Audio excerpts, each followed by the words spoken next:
नमस्कार, प्रणाम, जय हिंद फ्रेंड्स। मैं प्रभाकर सर और आप देख रहे हैं Prabhakar academy YouTube channel. Friends, इस वीडियो में हम लोग डिस्कस करेंगे सीटेट के ईवीएस सेक्शन को जो प्रीवियस ईयर क्वेश्चंस पूछे गए उन सब सारे क्वेश्चनों को डिस्कस किया जाएगा। फ्रेंड्स, 2011 से लेकर के 2024 तक जितने भी क्वेश्चन पूछे गए हैं उन सब सारे क्वेश्चन को डिस्कस किया जाएगा। फ्रेंड्स, अगर आप ये प्रीवियस ईयर क्वेश्चंस को ही आप अच्छे से देख ले रहे हैं क्या कैसे है, तो फिर आप सीटेट में 120 प्लस ला सकते हैं। फ्रेंड्स, वीडियो को स्किप न करते हुए पूरा देखिएगा और चैनल पे पहली बार विजिट करें चैनल को सब्सक्राइब करते हुए बेल आइकन को प्रेस कर लीजिएगा। फ्रेंड्स, आइए वीडियो की शुरुआत करते हैं। क्या दिया गया है ध्यान से देखिएगा। फ्रेंड्स, क्वेश्चन नंबर 118 अभिकथन ए। क्या दिया हुआ? असर्शन ए, झूम की खेती में खरपतवारों को उखाड़ने के स्थान पर काट और जला दिया जाता है। स्थान पर काट करके और उसको जला दिया जाता है। तर्क आर क्या है? रीजन राख मिट्टी में मिल जाती है जिससे मिट्टी की उर्वरा शक्ति बढ़ जाती है। तो फ्रेंड्स, ये झूम खेती है, इसी को बोलते हैं इंग्लिश में क्या? Shifting cultivation. सही विकल्प का चुनाव करना है। ऑप्शन ए क्या दिया हुआ? ए और आर दोनों सही है और आर ए की सही व्याख्या करता है। ऑप्शन बी ए और आर दोनों सही है, आर ए की सही व्याख्या नहीं करता है। ऑप्शन बी ए सही है लेकिन आर गलत है। ऑप्शन डी ए और आर दोनों गलत हैं। तो फ्रेंड्स, इसका राइट ऑप्शन होगा ऑप्शन ए। ऑप्शन ए और आर दोनों सही हैं, आर ए की सही व्याख्या करता है। राइट ऑप्शन ए होगा। फ्रेंड्स, आइए नेक्स्ट इसके डिस्क्रिप्शन को डिस्कस करते हैं। डिस्क्रिप्शन क्या ध्यान देखिएगा फ्रेंड्स कि झूम की खेती में खरपतवारों को उखाड़ने के स्थान पर काट और जला दिया जाता है। तर्क आर राख की मिट्टी में मिल जाती है जिससे कि मिट्टी की उर्वरता बढ़ जाती है। ए और आर दोनों सही हैं, आर ए की सही व्याख्या करता है। मिजोरम राज्य में झूम कृषि की प्रथा सामान्य है। क्या है? झूम कृषि वहाँ पे ज़्यादा की जाती है। झूम कृषि को स्थानांतरित कृषि के नाम से भी जाना जाता है। नेक्स्ट क्वेश्चन को प्रश्न करते हैं। Question number 119। इसके पहले भी मैंने वीडियो प्रोवाइड कराया है फ्रेंड्स, अगर उसको आपने नहीं देखा है तो प्रभाकर एकेडमी यूट्यूब चैनल पे आपको प्लेलिस्ट बना के दे दी गई है। सीटेट ईवीएस 2011 से लेकर के 2024 तक का पीवाईक्यू के नाम से। फ्रेंड्स, क्या दिया हुआ? क्वेश्चन नंबर 119 अभिकथन ए, असर्शन ए, शकरकंद एक जड़ है। ऑप्शन तर्क क्या दिया? रीजन यह भोजन खाद्य पदार्थ संग्रहित करती है। सही विकल्प चुनें। ऑप्शन ए और आर दोनों सही है और आर ए की सही व्याख्या करता है। ऑप्शन बी ए और आर दोनों सही है और आर ए की सही व्याख्या नहीं करता है। ऑप्शन सी ए सही है लेकिन आर गलत है। ऑप्शन डी ए और आर दोनों ही गलत है। तो फ्रेंड्स, इसका राइट ऑप्शन होगा ऑप्शन बी। क्या होगा फ्रेंड्स? राइट ऑप्शन बी होगा। ए और आर दोनों ही सही हैं, आर ए की सही व्याख्या नहीं करता है। राइट ऑप्शन बी होगा। फ्रेंड्स, आइए नेक्स्ट इसके डिस्क्रिप्शन को डिस्कस करते हैं। ध्यान से देखिएगा। फ्रेंड्स, डिस्क्रिप्शन क्या है? फ्रेंड्स, शकरकंद एक जड़ है। ये पूछा जाता है फ्रेंड्स कि शकरकंद क्या है, तो शकरकंद एक जड़ है। तर्क आर यह भोजन खाद्य पदार्थ संग्रहित करती है। ए और आर दोनों सही है लेकिन आर ए की सही व्याख्या नहीं है। शकरकंद मीन्स जिसको हम लोग सामान्यतः गंजी बोलते हैं, अलग अलग जगहों पे अलग अलग इसका नाम होता है। फ्रेंड्स, एक भूमिगत संरचना है जो कि भोजन का भंडारण करती है। किसका भंडारण करती है? तो भोजन का भंडारण करती है। लेकिन पौधों में भोजन पत्तियों से तैयार किया जाता है। शकरकंद का खाया जाने वाला भाग ही एक रूपांतरित जड़ है। क्या है? खाया जाने वाला भाग जो है वो रूपांतरित जड़ है। यह एक प्रकार का अपस्थानिक जड़ है। क्या है? अपस्थानिक जड़ है। फ्रेंड्स, नेक्स्ट क्वेश्चन को प्रश्न करते हैं। Question number 120। फ्रेंड्स, देखिए ये क्वेश्चन कब पूछा गया है, तो 7 तारीख 2 महीने 2023 को शिफ्ट 1 में पूछा गया था। फ्रेंड्स, 1 to 5 में क्वेश्चन प्रीवियस ईयर क्वेश्चन को फ्रेंड्स कराया जा रहा है, जिससे कि आपको पता चले कि ऐसे क्वेश्चन पूछे जाते हैं और हो सकता है कि ऐसे ही क्वेश्चन आपको मिल भी जाएं। क्वेश्चन नंबर 122 क्या दिया हुआ है? टैपियोका कसावा पौधे का खाने योग्य हिस्सा ए है और यह बी में उगाया जाता है। ए और बी क्रमशः क्या है? ऑप्शन ए पत्ती मेघालय, ऑप्शन बी डंठल कश्मीर, ऑप्शन सी जड़ केरल, ऑप्शन डी फूल तमिलनाडु। तो फ्रेंड्स, इसका राइट ऑप्शन होगा ऑप्शन सी जड़ और केरल में उगाया जाता है। क्या? टैपियोका कसावा पौधे का खाने योग्य हिस्सा ए है मीन्स जड़ है और बी कहाँ उगाया जाता है? तो केरल में उगाया जाता है, क्रमशः जड़ और केरल। राइट ऑप्शन बी होगा। फ्रेंड्स, आइए नेक्स्ट इसके डिस्क्रिप्शन को डिस्कस करते हैं। डिस्क्रिप्शन क्या है ध्यान से देखिएगा फ्रेंड्स कि टैपियोका कसावा पौधे का खाने योग्य हिस्सा जड़ है और यह केरल में प्रचुर मात्रा में उगाया जाता है। इसकी खेती पूरे उष्णकटिबंधीय में की जाती है और इसकी कंद युक्त जड़ों का उपयोग सब्जियों, कसावा के आटे और यहाँ तक कि मादक पेय पदार्थ बनाने के लिए भी किया जाता है। इसका प्रकार इस प्रकार ए और बी क्रमशः जड़ और केरल सही है। नेक्स्ट क्वेश्चन का प्रश्न करते हैं फ्रेंड्स। क्वेश्चन नंबर 121 क्या है फ्रेंड्स, ध्यान से देखिएगा कि खेजड़ी वृक्ष के बारे में निम्नलिखित कथनों पर विचार कीजिए। मीन्स कहने का मतलब क्या है फ्रेंड्स, सीटेट अगर आप एग्जामिनेशन देने जा रहे हैं तो आपको सतही नॉलेज से आप सीटेट नहीं पास कर सकते हैं। आपको ब्रॉड नॉलेज होना चाहिए। मीन्स उसको हो रहा है तो क्यों हो रहा है और कैसे हो रहा है, ये सारी चीजें होनी चाहिए। इसलिए आपको ज़्यादा से ज़्यादा पेपर सॉल्यूशन करने की जरूरत है फ्रेंड्स। और क्या दिया स्टेटमेंट फर्स्ट, खेजड़ी वन के बारे में अगर खेजड़ी वृक्ष के बारे में जानते रहेंगे पूरा तभी कर पाएंगे क्वेश्चन को। क्या दिया हुआ है, यह वृक्ष मुख्यतः पर्वतीय क्षेत्रों में पाया जाता है। सेकंड स्टेटमेंट क्या है, इसे उगने के लिए अधिक पानी की आवश्यकता नहीं होती है। सी क्या दिया हुआ है, यह छायादार वृक्ष है और बच्चे इसकी छाया में खेलना पसंद करते हैं। डी क्या दिया हुआ है, इस वृक्ष के तने में पानी एकत्र होता है और लोग पतली नली से इस पानी को पीते हैं। नेक्स्ट ई क्या दिया हुआ है फ्रेंड्स, तो ध्यान से देखिएगा। ई दिया हुआ है फ्रेंड्स कि लोग इस पेड़ की कलियों फलियों की सब्जी बनाते हैं और इसकी छाल से दवाई बनाते हैं। इनमें सही कथन है ऑप्शन ए बी और ई, ऑप्शन बी सी और E, option D A D और E, option C A D और ई और option D B C D. तो फ्रेंड्स इसका राइट ऑप्शन होगा ऑप्शन बी। क्या होगा फ्रेंड्स, राइट ऑप्शन बी होगा फ्रेंड्स। आइए नेक्स्ट इसके डिस्क्रिप्शन को डिस्कस करते हैं। डिस्क्रिप्शन क्या है, ध्यान से देखिएगा कि खेजड़ी वृक्ष राजस्थान राज्य का राजकीय वृक्ष है जो रेगिस्तानी इलाके में पाया जाता है। कहाँ पाया जाता है, तो रेगिस्तानी इलाके में पाया जाता है, डेजर्ट में पाया जाता है। खेजड़ी को समी के नाम से भी जाना जाता है, खेजड़ी को समी के पौधे के नाम से भी जाना जाता है, जिसका हिंदू धर्म में आध्यात्मिक महत्व है। इसकी जड़ें जल की तलाश में गहराई तक जाती है। कहाँ पर जाती है, बहुत गहराई तक जाती है जल की तलाश में, क्योंकि डेजर्ट्स में क्या होता है कि जो पानी होता है बहुत नीचे तक होता है। इसे उगने के लिए अधिक पानी की आवश्यकता नहीं होती है। इसकी लकड़ी में दीमक नहीं लगते हैं तथा इसकी फली से दवाइयाँ बनाई जाती हैं। यह एक बड़ा छायादार वृक्ष होता है जिसके पाँव में स्थानीय बच्चे खेलते हैं, जिसके छाँव में क्या स्थानीय बच्चे खेलते हैं। अतः प्रश्नानुसार विकल्प बी सही है फ्रेंड्स। नेक्स्ट क्वेश्चन को प्रश्न करते हैं। क्वेश्चन नंबर 122 क्या है, ध्यान से देखिएगा फ्रेंड्स। 122 कक्षा 3 में पढ़ने वाली मधु अपने घर में लगे गुलाब और तुलसी के पौधे को पहचानती है। पौधों की पहचान में निम्नलिखित में से कौन सी प्रक्रियाएं शामिल है। ऑप्शन ए अवलोकन, ऑप्शन बी तुलना, ऑप्शन सी अनुमान और ऑप्शन डी निर्णयन। ये 4 स्टेटमेंट दिए हुए हैं। अब ऑप्शन ए क्या दिया हुआ है, ए और बी, ऑप्शन बी क्या दिया हुआ है फ्रेंड्स, बी और सी, ऑप्शन सी और डी, ऑप्शन डी क्या दिया हुआ है, डी और ए। तो फ्रेंड्स इसका राइट ऑप्शन होगा ऑप्शन ए होगा फ्रेंड्स। क्या ऑप्शन ए होगा, ए और बी मीन्स अवलोकन और तुलना करते हैं। क्या करते हैं, ऑब्जर्वेशन और क्या करते हैं, तुलना करते हैं, कंपैरिजन करते हैं। राइट ऑप्शन ए होगा फ्रेंड्स। आइए नेक्स्ट इसके डिस्क्रिप्शन को डिस्कस करते हैं। क्या है, कक्षा 3 में पढ़ने वाली मधु अपने घर में लगे गुलाब और तुलसी के पौधे को पहचानती है। पौधों की पहचान में अवलोकन और तुलना प्रक्रियाएं शामिल हैं। तुलसी की पत्तियां बैगन आभा वाली हल्के रोए से ढकी होती हैं। पत्तियां 1 से 2 इंच लंबी, सुगंधित और अंडाकार या आयताकार होती हैं। गुलाब एक बहुवर्षीय झाड़ीदार कटीला पुष्पीय पौधा है जिसमें बहुत सुंदर सुगंधित फूल लगते हैं। अवलोकन को अंग्रेजी में ऑब्जर्वेशन कहा जाता है। क्या कहता है, ऑब्जर्वेशन कहा जाता है, जिसका अर्थ है निरीक्षण करना, परीक्षण करना या ध्यान से देखना। फ्रेंड्स नेक्स्ट इसके डिस्क्रिप्शन को नेक्स्ट क्वेश्चन का प्रश्न करते हैं। क्वेश्चन नंबर 123 क्या है, ध्यान देखिएगा। पौधों के संदर्भ में सही विकल्प की पहचान कीजिए।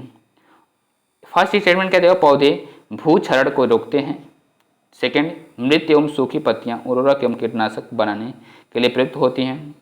सी क्या देगा, पशु पौधों को आश्रय प्रदान करते हैं। डी क्या है, पौधे हमें बीज प्रदान करते हैं जिसमें से कुछ खाए जा सकते हैं।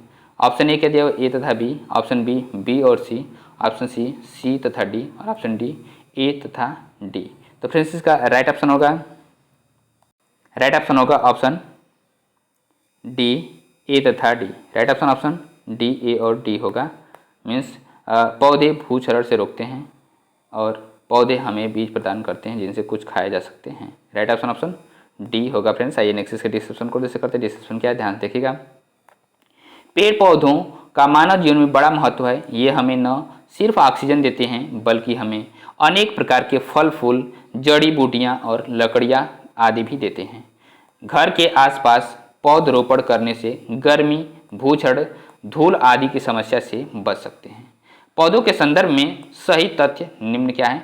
पौधे भूक्षण को रोकते हैं और पौधे हमें बीज प्रदान करते हैं, जिनमें से कुछ खाए जा सकते हैं। क्या है? जिनमें से कुछ खाए जा सकते हैं। नेक्स्ट क्वेश्चन का प्रश्न करते हैं। क्वेश्चन नंबर 124 क्या है? ध्यान देखिएगा कि पौधों के भागों तथा उनके कार्यों, भूमिकाओं को नीचे बताया गया है, सबसे उपयुक्त कथन है। क्या है? सबसे उपयुक्त कथन है। तो ऑप्शन ए, जड़ें पौधों को पत्तियों से जोड़ती हैं। ऑप्शन बी, फल परागण में सहायता करती हैं। ऑप्शन सी, फूल पौधों के प्रजनन अंग होते हैं। ऑप्शन डी, पत्ते पौधे के ऊपरी भाग को सहारा देते हैं। तो फ्रेंड्स इसका राइट ऑप्शन होगा, सबसे उपयुक्त क्वेश्चन कथन बोला गया है फ्रेंड्स। राइट ऑप्शन होगा ऑप्शन सी, फूल पौधों के प्रजनन अंग होते हैं। क्या होते हैं? रिप्रोडक्टिव पार्ट होते हैं। राइट ऑप्शन ऑर्गन होते हैं। राइट ऑप्शन सी होगा फ्रेंड्स। आइए नेक्स्ट इसके डिस्क्रिप्शन को डिस्कस करते हैं। डिस्क्रिप्शन क्या है फ्रेंड्स? ध्यान से देखिएगा कि पादपों या पौधों में भी नर और मादा जनन अंग होते हैं। क्या होते हैं? नर और मादा जनन अंग होते हैं। पौधों के ये जनन अंग पुष्पों और फलों के भीतर पाए जाने वाले बीजों में पाए जाते हैं। ऐसे पौधों को आवृतबीजी एंजियोस्पर्म या पुष्पीय पौधे कहते हैं, क्योंकि ये लैंगिक प्रजनन पद्धति द्वारा प्रजनन करते हैं। ज़्यादातर पौधों के फूल में ही नर और मादा प्रजनन अंग होते हैं। क्या होते हैं? नर और मादा प्रजनन अंग होते हैं। एक ही पुष्प में नर और मादा प्रजनन अंग होते हैं। ऐसे पुष्प नर और मादा युग्मक बना करके निषेचन को सुनिश्चित करते हैं, ताकि पौधे के प्रजनन के लिए नए बीज तैयार हो सके। अतः फूल पौधों के प्रजनन अंग होते हैं। क्या होते हैं? पौधों के प्रजनन अंग होते हैं फ्रेंड्स। नेक्स्ट क्वेश्चन का प्रश्न करते हैं फ्रेंड्स। क्वेश्चन नंबर 125, भौतिक विशेषताओं के आधार पर कद्दू के पौधे को किसमें वर्गीकृत किया जा सकता है? तो ऑप्शन ए, आरोही लता। ऑप्शन बी, झाड़ी। ऑप्शन सी, विसर्पी लता। ऑप्शन डी, साग। तो फ्रेंड्स इसका राइट ऑप्शन होगा ऑप्शन सी, विसर्पी लता। क्या होगा फ्रेंड्स? राइट ऑप्शन सी, विसर्पी लता में वर्गीकृत किया जा सकता है। राइट ऑप्शन सी होगा फ्रेंड्स। आइए नेक्स्ट इसके डिस्क्रिप्शन को डिस्कस करते हैं। ध्यान से देखिएगा क्या है फ्रेंड्स? भौतिक विशेषताओं के आधार पर कद्दू के पौधे को विसर्पी लता में वर्गीकृत किया जा सकता है। कुछ पौधों का तना इतना कमजोर होता है कि ये अपने आप खड़े नहीं होते हैं, तब इस तरह के पौधे जमीन पर ही आगे बढ़ते हैं, तो उन्हें विसर्पी लता कहते हैं। क्या कहते हैं? विसर्पी लता कहते हैं। उदाहरण लौकी, कद्दू, तरबूज आदि। जब कमजोर तने वाला पौधा किसी सहारे पर चढ़ जाता है तो इसे आरोही लता कहते हैं। क्या कहते हैं? आरोही लता कहते हैं। उदाहरण अंगूर, खीरा, मनी प्लांट, ये सब क्या है? आरोही लता हैं। नेक्स्ट क्वेश्चन का प्रश्न करते हैं। क्वेश्चन नंबर 126, बीजों का अंकुरण किसकी अनुपस्थिति में हो सकता है? बीजों का अंकुरण किसकी अनुपस्थिति में हो सकता है? तो ऑप्शन ए, सूर्य के प्रकाश में। ऑप्शन बी, वायु। ऑप्शन सी, नमी। और ऑप्शन डी, मध्यम ताप। तो फ्रेंड्स इसका राइट ऑप्शन होगा ऑप्शन ए, सूर्य के प्रकाश की अनुपस्थिति में बीजों का अंकुरण हो सकता है। राइट ऑप्शन ये होगा फ्रेंड्स। आइए नेक्स्ट इसके डिस्क्रिप्शन को डिस्कस करते हैं। डिस्क्रिप्शन क्या, ध्यान से देखिएगा। डिस्कशन फ्रेंड्स ये है कि बीजों का अंकुरण सूर्य के प्रकाश की अनुपस्थिति में हो सकता है। उपयुक्त नमी, उपयुक्त तापमान और ऑक्सीजन अर्थात वायु की आपूर्ति बीज अंकुरण के लिए प्रमुख आवश्यक कारण है। अधिकांश बीज प्रकाश या अंधेरे से प्रभावित नहीं होते हैं। क्या है? अधिकांश बीज प्रकाश या अंधेरे से प्रभावित नहीं होते हैं। कई पौधों के बीज प्रकाश उदासीन या गैर फीफोब्लास्टिस हैं, अर्थात प्रकाश की उपस्थिति या अनुपस्थिति से उनका अंकुरण प्रभावित नहीं होता है। फ्रेंड्स नेक्स्ट पॉइंट क्या है? ध्यान देखिएगा। बीजों के अंकुरण के लिए लगभग 25 से 30 डिग्री सेल्सियस तापमान की आवश्यकता होती है, और बीज अंकुरण के लिए जल और ऑक्सीजन ऊर्जा एक महत्वपूर्ण और आवश्यक स्रोत है। नेक्स्ट क्वेश्चन का प्रश्न करते हैं क्वेश्चन 127 क्या है? ध्यान से देखिएगा फ्रेंड्स कि यदि कोई किसान अपने खेतों में उर्वरकों और कीटनाशकों के अधिक का उपयोग करके बार बार धान की फसल उगाता है, तो इस आचरण से उसके खेत की मृदा होगी। ऑप्शन ए, केवल धन की फसलों के लिए उपयुक्त होगी। ऑप्शन बी, एक साल में कई फसलों के लिए उपजाऊ हो जाएगी। ऑप्शन सी, उसी प्रकार की फसलों के लिए भी उपजाऊ हो जाएगी। ऑप्शन डी, बंजर हो जाएगी। तो फ्रेंड्स इसका राइट ऑप्शन होगा ऑप्शन डी, बंजर हो जाएगी।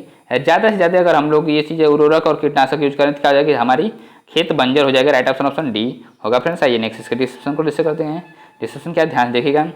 भारत कृषि की दृष्टि से एक महत्वपूर्ण देश है, क्योंकि भारत जो है कृषि प्रधान देश है।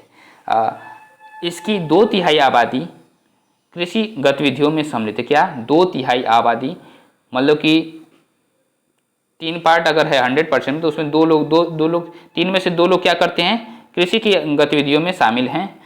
यदि कोई किसान अपने खेत में उर्वरकों और कीटनाशकों के अधिक का उपयोग करके बार बार धान की फसल उगाता है तो इस आचरण से उस खेत की मृदा बंजर हो जाएगी। क्या हो जाएगी, बंजर हो जाएगी। तात्पर्य है कि अधिकाधिक आर्थिक लाभ हेतु किसान अपने खेतों में अधिक उर्वरकों एवं कीटनाशकों का प्रयोग करते हैं, जिसकी वजह से मृदा अम्लीय होती जा रही है एवं उत्पादकता कम होती जा रही है। अत्यधिक कीटनाशकों के प्रयोग से जमीन में पाए जाने वाले सूक्ष्म जीव एवं जीवाणुओं का भी कमी होती जा रही है। रासायनिक उर्वरकों, जब जीवाणुओं की कमी होगी तो रासायनिक उर्वरकों को तो जमीन के नीचे केचुए को भी मार डालते हैं, जिससे उर्वरता कम होते मृदा बंजर हो जाती जा रही है। क्या, मृदा बंजर भी होते जा रही है। नेक्स्ट क्वेश्चन को प्रोसीड करते हैं। Question number 128। मुकुल हस्त मुद्रा जो सभी उंगलियों के सिरों को जो जोड़कर बनती है दर्शाती है। ऑप्शन ए दृढ़ निश्चय, ऑप्शन बी कमल का फूल, ऑप्शन सी फूल तोड़ना, ऑप्शन डी दृढ़ता। तो फ्रेंड्स इसका राइट ऑप्शन होगा ऑप्शन बी कमल का फूल। क्या है, मुकुल हस्त मुद्रा जो सभी उंगलियों के सिरों को जोड़कर बनाती है दर्शाती क्या, कमल का फूल। राइट ऑप्शन बी होगा फ्रेंड्स। आइए नेक्स्ट इसके डिस्क्रिप्शन को डिस्कस करते हैं, ध्यान से देखिएगा।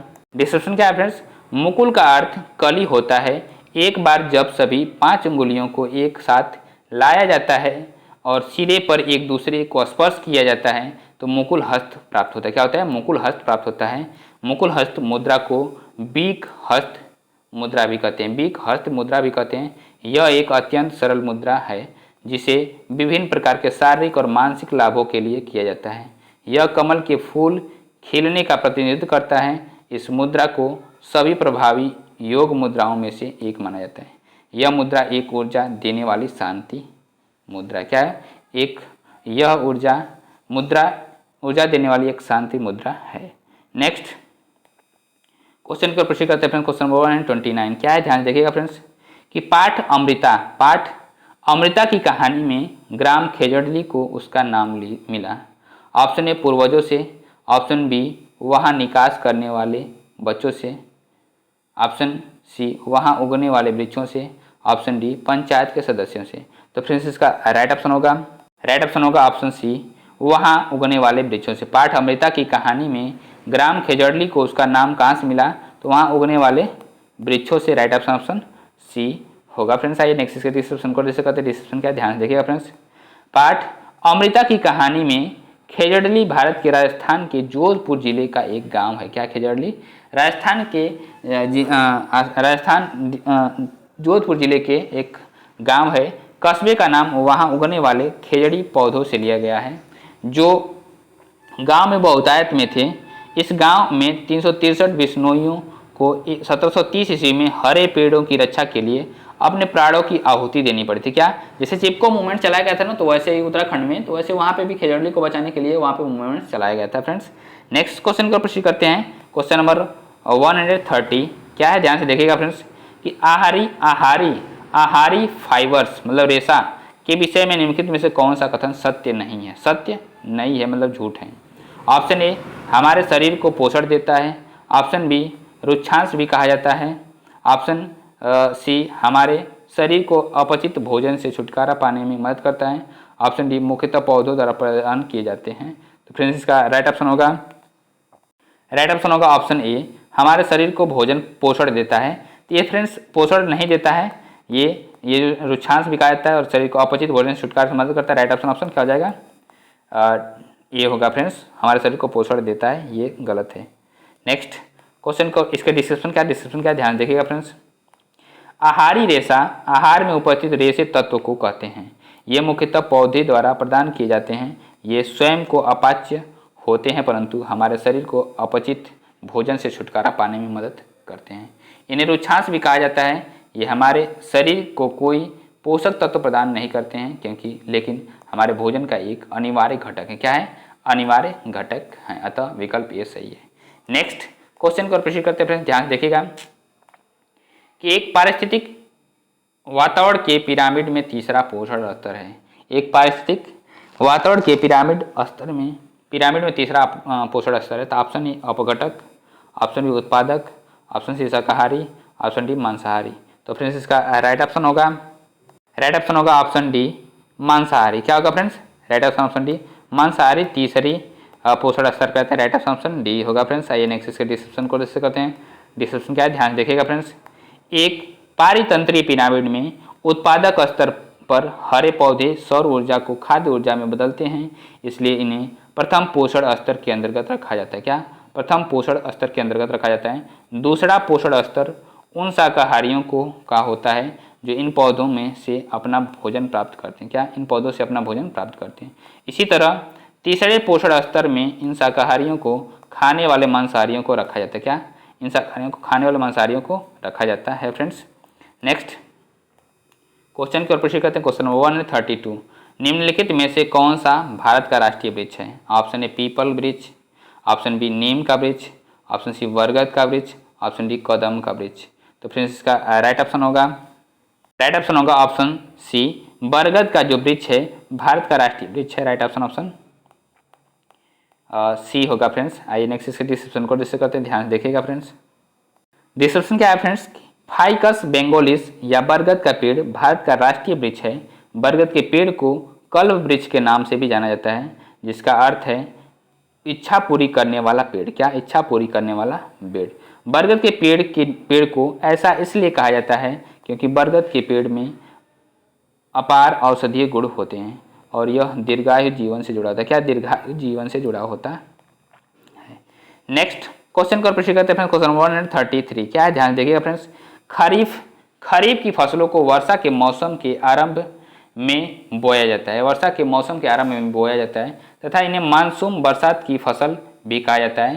निम्नलिखित में से कौन सा समूह खरीफ की फसल का उदाहरण है? तो ऑप्शन ए धान, मक्का, सोरगम, बाजरा, ऑप्शन बी चना, गेहूं, मटर, सरसों, ऑप्शन सी गेहूं, मटर, सरसों, कपास, ऑप्शन डी चना, धान, कपास, सरसों। तो फ्रेंड्स इसका राइट ऑप्शन होगा ऑप्शन ए धान, मक्का, सोरगम, बाजरा। राइट ऑप्शन ए होगा फ्रेंड्स। आइए नेक्स्ट इसके डिस्क्रिप्शन को डिस्कस करते हैं।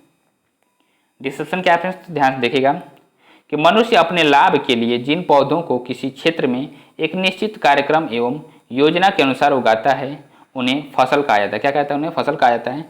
मौसमी चक्र के आधार पर फसलों को मुख्यतः 3 प्रकार में वर्गीकृत किया गया है जो निम्नलिखित हैं। फर्स्ट क्या है? खरीफ। इन फसलों को वर्षा के आरंभ में बोया जाता है तथा ऐसी फसलों को उगाने के लिए वातावरण का तापमान तथा आर्द्रता वाले मौसमों का अनुकूल होना बहुत जरूरी होता है। उदाहरण धान, मक्का, सोरगम, बाजरा, अरहर, मूंग, उड़द, मूंगफली आदि। नेक्स्ट पॉइंट क्या है फ्रेंड्स? तो ध्यान से देखिएगा। रबी की फसल के बारे में डिस्कस करते हैं। इन फसलों को कम तापमान पर छोटे दिनों की अवधि तथा कम प्रकाश की जरूरत होती है।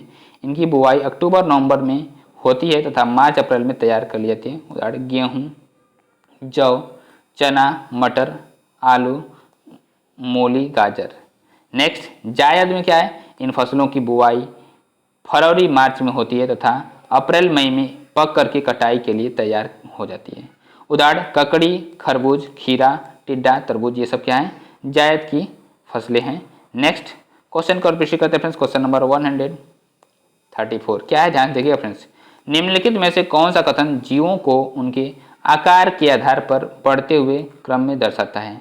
तो ऑप्शन ए विषाणु, जीवाणु, कवक, शैवाल, ऑप्शन बी जीवाणु, विषाणु, कवक, शैवाल, ऑप्शन सी शैवाल, कवक, जीवाणु, विषाणु, ऑप्शन डी कवक, शैवाल, जीवाणु, विषाणु। तो फ्रेंड्स इसका राइट ऑप्शन होगा ऑप्शन ए विषाणु, जीवाणु, कवक, शैवाल। राइट ऑप्शन ए होगा फ्रेंड्स। ये बढ़ते हुए क्रम में दर्शा रहा है। राइट ऑप्शन ए। आइए नेक्स्ट इसके डिस्क्रिप्शन को जैसे करते हैं। डिस्क्रिप्शन क्या, ध्यान देखिएगा। दिए गए जीवों को उनके आकार के आधार पर बढ़ता हुआ क्रम निम्नलिखित है। विषाणु, जीवाणु, कवक, शैवाल।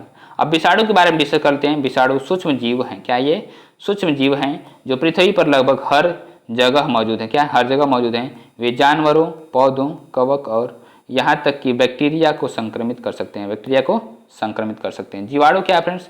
जीवाणु प्रोकैरियोटिक एकल कोशिका वाले सूक्ष्म जीव हैं जो लगभग हर जगह मौजूद हैं। इनकी कोशिका भित्ति केंद्रक विहीन होती है। क्या होती है? केंद्रक विहीन होती है फ्रेंड्स। कवक क्या है? तो कवक के बारे में डिस्कस करते हैं। कवक फंगी। कवक पर्णहरित रहित होते हैं, मीन्स ये इसमें पर्णहरित नहीं रहते हैं, ये परपोषी होते हैं और इनका शरीर भी सुकाय या थैल्स होता है। ये मुख्यतः नम स्थानों पर पाए जाते हैं, जैसे लकड़ी के छड़े, गले टुकड़े, चमड़े, भोज्य पदार्थ आदि। नेक्स्ट क्वेश्चन को प्रश्न करते हैं, ध्यान से देखिएगा फ्रेंड्स। नेक्स्ट पॉइंट क्या है फ्रेंड्स?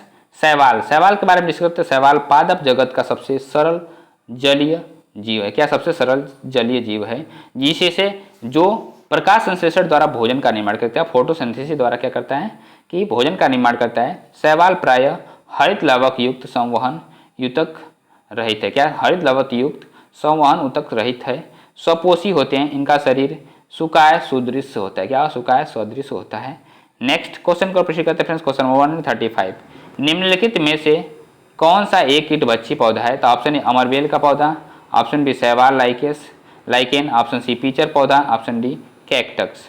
तो फ्रेंड्स इसका राइट ऑप्शन होगा ऑप्शन सी पीचर पौधा। जो है क्या है? ये कीटभक्षी पौधा है, इंसेक्टिवोरस है। राइट ऑप्शन ऑप्शन सी होगा फ्रेंड्स। आइए नेक्स्ट इसके डिस्क्रिप्शन को डिस्कस करते हैं। डिस्क्रिप्शन क्या, ध्यान देखिएगा फ्रेंड्स। कीटभक्षी ऐसे मांसाहारी वनस्पति या पादप होते हैं जो अपने आहार में कीट ग्रहण करते हैं। ये पौधे दलदली जमीन या पानी के पास उगते हैं और इन्हें नाइट्रोजन की अधिक जरूरत होती है। जब इन्हें यह पोषक तत्व नहीं मिलता तो ये कीट पतंगों को खा कर इन्हीं कमियों को पूरा करते हैं। ये पौधे अपने भोजन को स्वयं संश्लेषित करने की क्षमता रखते हैं और इन्हें स्वपोषी कहा जाता है। कुछ कीटभक्षी पौधे निम्नलिखित हैं। कौन कौन से हैं? ध्यान से देखिएगा फ्रेंड्स, क्योंकि इसमें से भी आ सकता है आपको कीटभक्षी पौधों के बारे में। क्या है? सर्सेनिया, ड्रोसेरा, यूटिकुलेरिया, पिचर प्लांट्स, डायोनिया, ये सब क्या है? ये कीटभक्षी पौधे हैं। कीटभक्षी पौधे हैं। नेक्स्ट क्वेश्चन का प्रश्न करते हैं फ्रेंड्स। क्वेश्चन नंबर 136 क्या है? ध्यान से देखिएगा फ्रेंड्स। तीसरी कक्षा में विभिन्न प्रकार की पत्तियों पर चर्चा करने के लिए हरप्रीत विद्यार्थियों से पत्तियां लाने को कहती है और हरप्रीत द्वारा विद्यार्थियों को क्या निर्देश दिए जाने चाहिए? तो ऑप्शन ए पौधों से पत्तियां तोड़ कर लाएं, ऑप्शन बी पौधों से गिरी हुई पत्तियां लाएं, ऑप्शन सी पौधों की पत्तियां का चित्र बनाकर लाएं, ऑप्शन डी कागज पर पत्तियां काट कर लाएं। फ्रेंड्स इसका राइट ऑप्शन होगा ऑप्शन बी पौधों से गिरी हुई पत्तियां लाएं। राइट ऑप्शन बी होगा।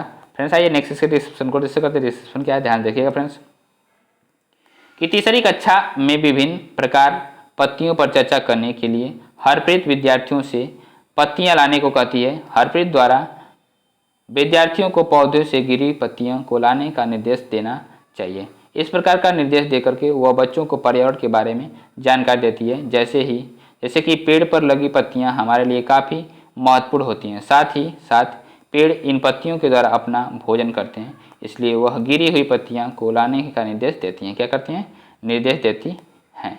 नेक्स्ट क्वेश्चन को प्रश्न करते हैं। क्वेश्चन नंबर 137, पृथक्करण की प्रक्रिया में बाजरे का कौन सा भाग ओखली में पीसने के लिए प्रयोग किया जाता है? तो ऑप्शन ए तने, ऑप्शन बी बीज, ऑप्शन सी बाली, ऑप्शन डी फूल।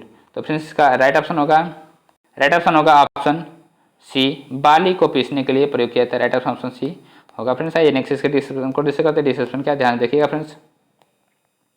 डिस्कशन फ्रेंड्स ये है कि जिन पदार्थों का उपयोग करते हैं उनमें कई सारे पदार्थ मिश्रित होते हैं। मिश्रण में 2 या 2 से अधिक पदार्थ होते हैं। इन मिश्रण में कुछ हानिकारक एवं कुछ उपयोगी पदार्थ होते हैं। उपयोगी पदार्थ जिनका उपयोग कर सके और अनुपयोगी पदार्थ को बाहर कर सके। किसी मिश्रण में उपयोगी और अनुपयोगी पदार्थों को अलग अलग करना ही पृथक्करण कहलाता है। क्या कहलाता है? सेपरेशन कहलाता है। पृथक्करण की प्रक्रिया में बाजरे की बाली को ओखली में पीसने के लिए प्रयोग किया जाता है। बाजरा एक प्रमुख खरीफ फसल है जिसकी बालियों में हरे रंग के छोटे दाने लगते हैं। इन दानों को ओखली में पीस करके अलग किया जाता है। नेक्स्ट क्वेश्चन को प्रश्न करते हैं फ्रेंड्स, ध्यान से देखिएगा। नेक्स्ट क्वेश्चन क्या है फ्रेंड्स? क्वेश्चन नंबर 130 वन किसी राष्ट्र की प्राकृतिक संपदा के सूचक है। वन किसी राष्ट्र की प्राकृतिक संपदा के सूचक होते हैं। वनों में के संदर्भ में निम्नलिखित में से कौन सा कथन सही है?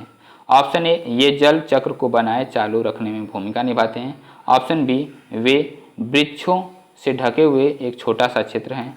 ऑप्शन सी ये घरेलू पशुओं के लिए आवास उपलब्ध कराते हैं। ऑप्शन डी ये अनवीकरणीय प्राकृतिक संसाधन है। तो फ्रेंड्स इसका राइट ऑप्शन होगा ऑप्शन ए, ये जल चक्र को बनाए चालू रखने में भूमिका निभाते हैं। राइट ऑप्शन ये होगा फ्रेंड्स। आइए नेक्स्ट इसके डिस्क्रिप्शन को डिस्कस करते हैं। डिस्क्रिप्शन क्या, ध्यान से देखिएगा फ्रेंड्स कि वन किसी राष्ट्र की प्राकृतिक संपदा के सूचक होते हैं। वन जल चक्र को बनाए चालू रखने में भूमिका निभाते हैं। जिस वस्तु का उपयोग हम अपने लाभ के लिए कर सकते हैं उसे संपदा कहते हैं। जो संपदा प्राकृतिक रूप से उपलब्ध हो उसे प्राकृतिक संपदा कहते हैं। उदाहरण जल, किसी मिट्टी, वायु, वन, पशु आदि। इस प्रकार वन एक प्राकृतिक संपदा का उदाहरण है।